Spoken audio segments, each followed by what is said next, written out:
There's little else to say about the ridiculous development cycle for the artist formerly known as Final Fantasy Versus 13 that hasn't already been said a million times over. While it hasn't quite reached the status of Duke Nukem Forever, it's rapidly approaching that level. However, last year at E3, Square Enix broke its stingy stance on withholding information and unleashed a tidal wave of new footage and details and dropped one giant E3-sized megaton that left most of us smiling. Michael Damiani offers up his insight into what Square Enix should do with Final Fantasy 15.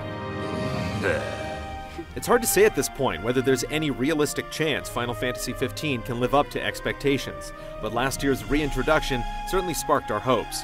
However, the window of opportunity for Square Enix to capitalize on the little good faith they have left is rapidly closing, so if you don't get this game soon, there may be no hope at all of salvaging one of the most absurd development cycles of all time.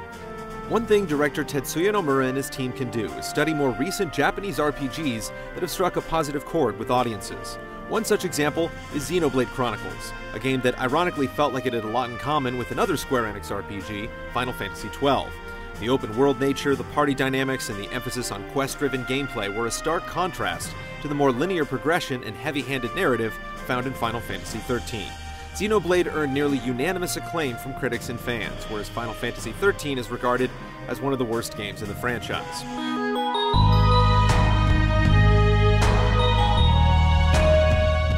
Looking back at the past wouldn't hurt either.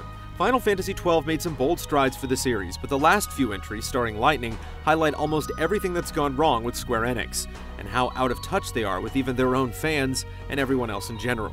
It's time to bring back what made Final Fantasy so great. The sense of wonder that came from exploring a vast overworld like we did in the NES and SNES Final Fantasy classics needs to come back. Being able to go your own way at certain junctures, like splitting up the party in Final Fantasy VI, offered up a choice that felt like it had some impact on the experience. And what about all those wonderful mini-games we enjoyed in Final Fantasy VII? It's possible Final Fantasy 15 will have all this and more, but recent history has dampened our hopes. You convinced me of that. So stay strong. What we've seen so far, the combat system looks very impressive, but there still hasn't been a playable demo. Final Fantasy XV's battle system can't simply be a Kingdom Hearts clone. It needs to be something more. Something fast-paced that feels closer to a character action game like Devil May Cry, but doesn't completely abandon its RPG roots.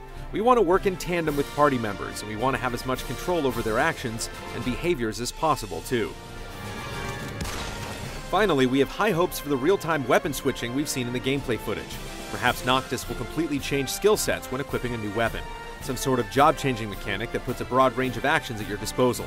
Mix this in with coordinating with your party members and dealing with the environment around you, and there's a lot of potential here for strategy buffs that thrive on multiple solutions rather than a single, most effective course of action. Given everything we saw last year, it's hard to fathom Square Enix leaving us in the dark at E3. However, the Japanese developer has been relatively quiet about new details for the past year. Is it possible we might not see anything of Final Fantasy 15 at E3 2014? A playable demo might be out of the question, but hopefully we at least get a new trailer. Otherwise, fans might be in for another long and agonizing wait for the next morsel of information.